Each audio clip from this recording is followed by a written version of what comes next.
Hi there and welcome to Cinescape Magazine Entertainment News. Thanks for stopping by. So first up, just in case you didn't know, Nicolas Cage is very proud of his work, and why shouldn't he be? He's achieved cult status, has a weird but interesting life, and it seems everyone wants to work with him. You know, it just appears like all the movies he's done in the past 10 years seem to have been specifically written for Nick Cage, except Into the Spider-Verse, but that role seemed to be tailored for him anyways. But what I'm saying is that Nick Cage should have turned into Adam Sandler posed Zohan in Pre-Uncut Gems. Anyways, after his amazing performance in Kick-Ass, Nicolas Cage started to appear in a bunch of direct-to-video movies. After being a fixture on the big screen for years, Cage starred in a series of garbage movies like The Sorcerer's Apprentice, Ghost Rider, Spirit of Vengeance, which I literally walked out of, and these movies had major studio support behind him. He also starred in lower-budgeted movies like Trespass, Seeking Justice, Bangkok Dangerous, and Drive Angry. Although, I mean, let's all be honest, Drive Angry is just a fun popcorn movie. He mostly seemed to disappear after that. He kept a low profile while acting in a ton of direct-to-video movies like 211, Looking Glass, Arsenal, Primal. A lot of these movies most aren't really aware of. Aside from the occasional bit of voice acting, he stayed away from major studio filmmaking, and he did The Croods. In this period, he did a voiceover for Spider-Man Into the Spider-Verse, Joe, Mandy, which got rave reviews, as well as Willy's Wonderland and Prisoners of Ghostland, and most recently, Pig. Now, with the release of The Unbearable Weight of Massive Talent in cinemas, Cage spoke with Rolling Stone about his direct-to-video period, despite what people may think. Cage says he was never less than 100% committed to his roles, and anyone who thought he was apathetic about his choices is dead wrong. As he says, people thought I didn't care. I did. I was caring. I think that I did some of the best work of my life. Massive Talent was in that group. Mandy, Pig, Bad Lieutenant, Port of New Orleans. Well, that's debatable. Joe, Mom and Dad, Color Out of Space, The Runner. I'll put any of those movies up against the first 30 years. If there is a misconception, it's perhaps overlooking that there was a genuine commitment to performance. All art is subjective. People are open to their opinions and their interpretations. Whatever they want to take from it, they're not wrong. Cage went on to praise working in those direct-to-video movies as it helped him hone his skills. It's the best workshop, the best acting class I could have ever had. I think it really was practice. I felt it made it so much easier for me to access my emotional content or my imagination. It was at my fingertips because of the training and the constant work. Part of the perception of the drop in quality was that Cage was said to have, he admitted to GQ last month that he did take on so many VOD movies in order to get out of debt. However, he maintained he cared about every role and he was able to pay off all of his debts nearly 2 years ago now. The Unbearable Weight of Massive Talent opens in cinemas on April 2nd. You can see the trailer in the link below. And just in case you couldn't get enough of Johnny Knoxville and crew from Jackass, Netflix has set a May 20th premiere for Jackass 4.5, the alternate edition of Jackass Forever, featuring a whole bunch of all-new stunts and footage. Both previous Jackass sequels have released a .5 edition, with each of these movies running over an hour and using essentially the leftovers that didn't make the theatrical cut. Some of them are just fucking phenomenal. The original Jackass Forever theatrical cut is staying on Paramount Plus, another streaming service you have to pay for, but Jackass 4.5 is going to be a Netflix exclusive and will likely incorporate some of the over 40 minutes of new footage and extended scenes included on the just released Jackass Forever Blu-ray.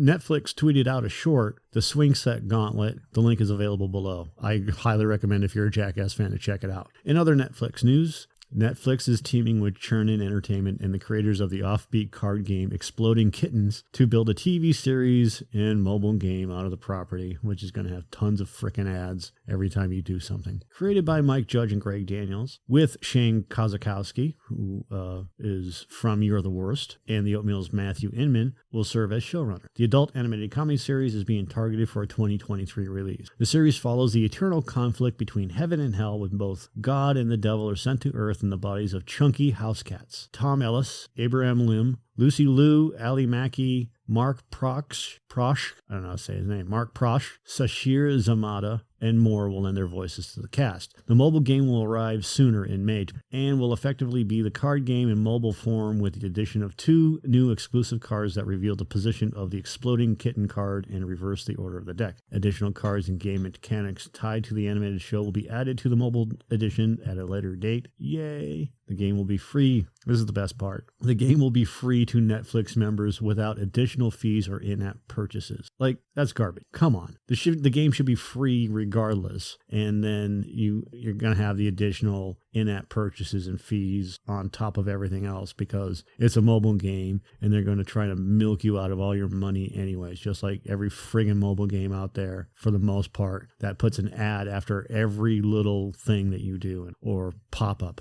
In more Netflix news, Netflix shares have taken a hit of 25% in after-hours trading after it was reported the streaming giant lost 200,000 subscribers globally in the first quarter of this year, falling to a mere 221.64 million users at what, $10 a month? Do the math on that one. Revealed as part of the company's first quarter 2022 earnings released Tuesday, they indicated that they expected to lose another 2 million in the current second quarter. This marks the first time they have experienced a quarter of subscriber losses in a decade. Wall Street analysts expected Netflix to add 2.8 million subscribers in its first quarter, with internal projections targeting 2.5 million subscriber additions. So the fact it lost subscribers has sent a chill down investors' spine. I always have a problem with reading some of this stuff because investors, shareholders, and whatnot, the company always seems to tailor everything to the investors or the shareholders and not really towards the customers. Oh, well, we got to make money for these people. We got to do this. We got to do that. Instead of giving customers product that they want. Customers run your business. Customers are your business. Your business is to provide them with entertainment. And if you're not providing them with the entertainment that they want, they're going to go somewhere else. If you kowtow to what the investors and the shareholders say, and in some cases you have to, because you're trying to make money for them. But if you please the customer and you give the customers what they want, overall, the customers will continue to come back and you'll make money and your shareholders will make money. I know it's a simple explanation for a complex thing, but that's how it works. Please the customer gives you money, you reap the rewards. Netflix reported $7.8 billion in quarter one revenue. Oh my God. Up less than 10% from a year ago, but it's still up. Netflix told its shareholders that the reason why the revenue was slow is because of increased competition and relative high household penetration, which includes sharing accounts. With that being said, they also have been testing a surcharge for sharing passwords in 3 Latin American countries to crack down on the practice of sharing the accounts. Netflix estimates that more than 100 million global households currently use other households' account, more than 30 million of which are in North America. Like, why the fuck do you care? Well, they care because they just want to make that money. But really, why do you care if they're sharing account? And then, less than 4 weeks after being arrested for disorderly conduct at a bar in Hawaii, Ezra Miller has been arrested again in Hawaii for second-degree assault. This guy needs to fucking go away. He's a pain in the ass. And this is not the first or the second or the third time that any of this has happened. He's a dick. IndieWire reports that authorities responded to an assault in Pahoa, Hawaii. I hope I'm saying that right. At a private residence, Miller reportedly became irate after being asked to leave and threw a chair, which hit a 26-year-old woman in the forehead, resulting in a half-inch sized cut. The actor was arrested at 1:30 in the morning when they were located on the highway during a traffic stop. They were released 3 hours later after conferring with the county prosecutor's office pending further investigation. Well, why would they release 3 hours later? Anybody that gets arrested at 1:30 in the morning doesn't get released until well after, 9 a.m. You should have been in jail for at least 8 hours. It's garbage, That's the benefits of being a high-profile actor or being a studio actor. The studio gets involved, and then they want to hush this shit up. Again, this all comes less than a week after the release of the new Fantastic Beasts Secrets of Dumbledore movies, which stars Ezra in a key role and has been hit by controversies involving several key talent involved in that franchise. That has nothing to do with anything. Miller also leads the studio's The Flash film project, which has already been filmed and is slated to premiere in cinemas in June next year. For now, there's been no planned changes to the scheduling of that film. My problem with DC films is that they're not consistent. The Flash should be consistent with the TV version of The Flash,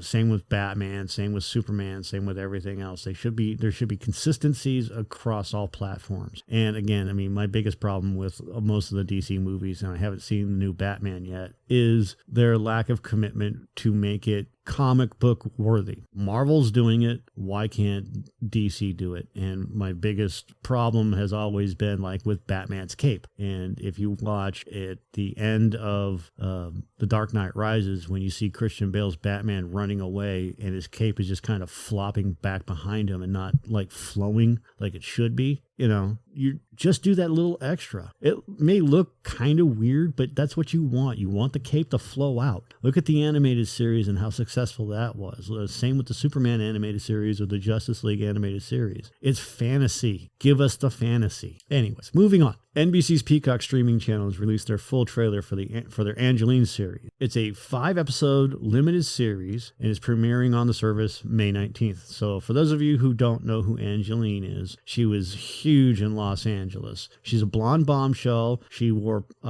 pink. Her Corvette was pink. Everything about her, was pink. She had huge billboards that she rented out. She, starred in some, well, she didn't star, but she was part of TV shows and some movies and this and that. But she was never a movie celebrity or a TV celebrity. She just rented out billboards across the city, only advertising herself. The series sees former Shameless star Emmy Rossum, who with the help of some prosthetics and a lot of strategic costuming, hair, and makeup is completely unrecognizable in the role. Lucy Cherniak directs the entire series. It stars Martin Campbell, Alex Karpovsky, Jefferson Hall, Lucas Gage, Charlie Rowe, Amish Linklater, Michael Angarano, and David Krumholtz. It looks interesting, but, Angelyne is one of those people that is like a myth or a legend type of thing. You believe it, but, until you see it. And is her life really that interesting? Other than, she put billboards up of herself. Like she married some rich dude and put billboards up of herself, just to do it. Some of it's kind of interesting, but who gives a shit? Make a movie out of Angelyne. In video game news, Blizzard has recently released a teaser trailer for their new World of Warcraft expansion called Dragonflight. The Dragonflights of Azeroth have returned, called upon to defend their ancestral home, the Dragon Isle, surging with elemental magic. In the life energies of Azeroth, the Isles are awakening once more, and it's up to you to explore their primordial wonder and discover their long-forgotten secrets. Dominate the Dragon Isles as a newly awakened Drakthir Evoker, World of Warcraft's first ever playable race and class combo. You can master the art of dragon riding, a new form of aerial movement, explore the land, and obtain 4 new Dragon Isle Drakes, unique customizable mounts that can be truly made your own. With millions of possible combinations to choose from, no 2 Drakes are the same. So the Dragon Isles looks pretty cool. If you haven't seen the trailer yet, I highly suggest you do it. The basis behind the game, or the expansion, is the Dragon Isles are the ancestral home of the Dragonflights of Azeroth. When the world was broken apart in the Great Sundering, magic drained away and the land went dormant. As the Dragon Isles awaken, so too do old feuds and long dormant threats. There's 4 new zones. The Waking Shores. The heroes arrive to aid the Red Dragonflight, where Wrathion, who is leader of the Black Flight, will call upon your character to help him reclaim the Black Dragonflight Citadel from enemy hands. You have the Panarin Plains. The verdant grasslands are home to the Maruk, which are centaur tribes. So this is a new race that they're introducing. We've seen some of them, but not really any real interaction with NPCs that are centaurs. So that's actually pretty cool. Who have forged a bond with the Green Dragonflight. They are associated with the Emerald Dream. But since the death of their leader, Ysera, the Green Dragons face an uncertain future. Azure Span is home of the Blue Dragonflight, which will reintroduce the Tuskar race, which was previously seen in Wrath of the Lich King. And you have Thaldraszus, home of the Bronze Dragonflight, who watch over the timeways to ensure that both the past and future of Azeroth remain secure.